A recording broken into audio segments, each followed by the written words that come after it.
fabric failed, nothing else mattered. Cold moved in faster. Skin stayed exposed longer, and small injuries stopped healing the way they should. There were no replacement uniforms waiting nearby, no extra layers, no time to explain why something torn had become dangerous. When clothing broke, survival quietly slipped with it. So people didn't look for weapons. They didn't ask for tools. They reached for something thin, something sharp, something almost weightless.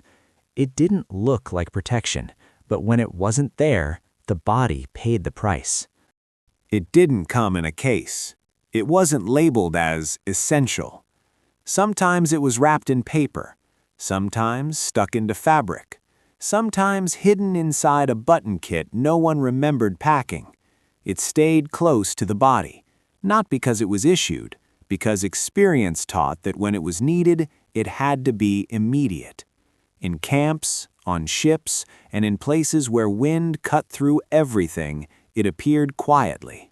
A loose seam, a torn sleeve, a pocket giving way at the worst time.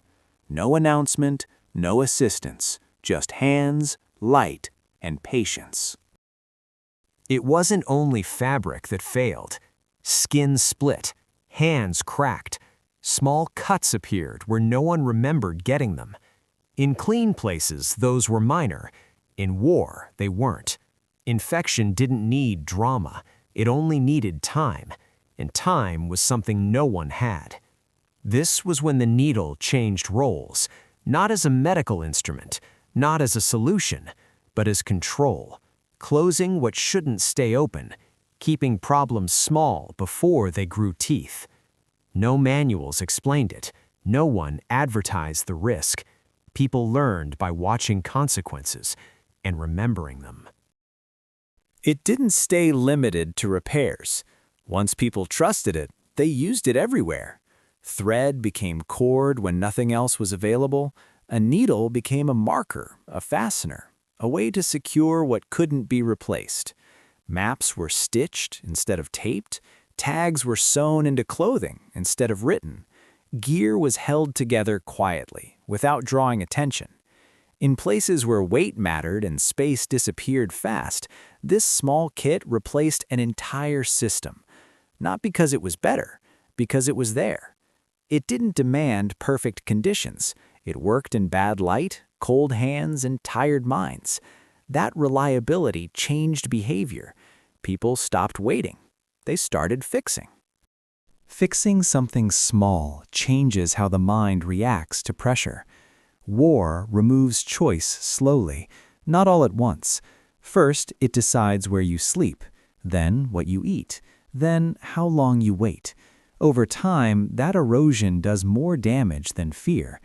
This small act pushed back, sitting down, threading the needle, making something whole again. It wasn't about the repair. It was about refusing helplessness. People who could fix things slept better. They complained less. They took responsibility for what was still within reach. That responsibility spread. Over time, no two kits looked the same.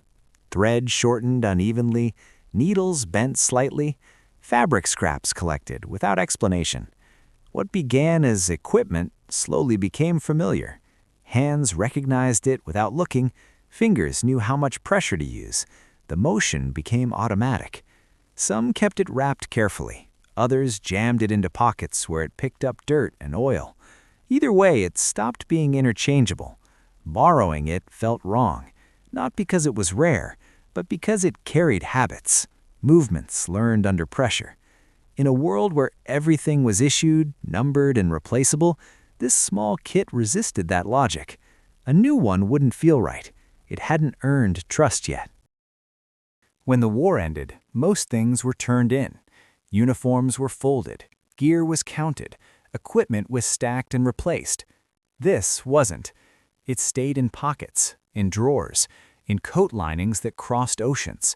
At home, it changed jobs. It fixed hems, reattached buttons, mended clothes worn by people who had never seen a blackout. It looked ordinary again. but the hands using it weren't. Every motion carried memory, not dramatic, practical, learned when mistakes had consequences. People didn't talk about it. They didn't need to. The needle and thread became a bridge between chaos and routine, between urgency and patience. Modern life promises solutions, systems, replacements, instructions. But when those systems pause, the old pressure returns. Confusion, delay, helplessness. This small tool never promised safety. It offered something quieter, the ability to act, immediately, with what was already in your hands. That was enough then. It still is.